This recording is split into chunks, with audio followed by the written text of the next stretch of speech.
సహకార వ్యవస్థ కోట్లాది మంది సామాన్యుల జీవితాలతో ముడిపడి ఉందని ఈ రంగాన్ని బలోపేతం చేయడమే ప్రభుత్వ ప్రధాన ఉద్దేశమని మంత్రి అచ్చెన్నాయుడు అన్నారు. శ్రీకాకుళంలోని అంబేద్కర్ ఆడిటోరియంలో అంతర్జాతీయ సహకార సంవత్సరం రాష్ట్ర స్థాయి సహకార సదస్సు 2025 ముగింపు వేడుకలు నిర్వహించారు. ఈ కార్యక్రమానికి ఆయన ముఖ్య అతిథిగా హాజరయ్యారు. ఈ సందర్భంగా డీసీసీపీ డైరీ క్యాలెండర్ను ఆవిష్కరించారు. అనంతరం ఏర్పాటు చేసినటువంటి స్టాళ్లను ఆయన సందర్శించారు. కేంద్ర ప్రభుత్వం 2025ను సహకార సంవత్సరంగా ప్రకటించిందని, ఈ ముగింపు వేడుకలు శ్రీకాకుళం జిల్లాలో జరగడం సంతోషదాయకమని అన్నారు.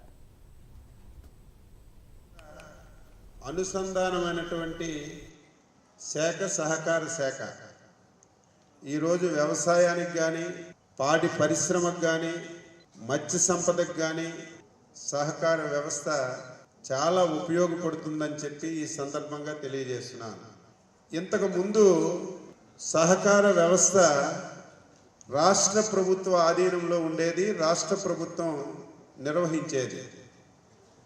తరువాత దీని ఇంపార్టెన్స్ని గుర్తించి ఈరోజు చూసుకుంటే నాకు తెలిసి దాదాపుగా 29 కోట్ల మంది సభ్యులు సహకార వ్యవస్థలో ఉన్నారు. అంటే ఇది ఎంత పెద్ద వ్యవస్థ ఒక్కసారి మనం అర్థం చేసుకోవచ్చు. ఎంతమంది ఈ వ్యవస్థతో ముడిపడి ఉన్నారని చెప్పి కేంద్ర ప్రభుత్వం కూడా దీన్ని ఒక ప్రత్యేక మంత్రిత్వ శాఖను కూడా గుర్తించింది. గుర్తించడమే కాదు, కేంద్రంలో పెద్దలు అమిత్ షా గారి చేతిలో పెట్టారంటే ఈ శాఖకి ఎంత ప్రాధాన్యత ఉందో మనందరం కూడా గుర్తుపెట్టుకోవాలని చెప్పి తెలియజేస్తున్నాను. ఒకప్పుడు కమర్షియల్ బ్యాంక్స్ ఉండే, ఈరోజు కోఆపరేటివ్ వ్యవస్థ ఎందుకు తీసుకొచ్చారంటే గ్రామీణ ప్రాంతాల్లో ఎక్కువ మంది వ్యవసాయ అనుబంధ రంగాల మీద ఆధారపడి ఉన్నారు.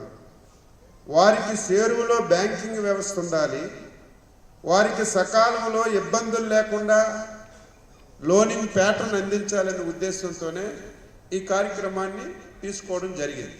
అత్యంత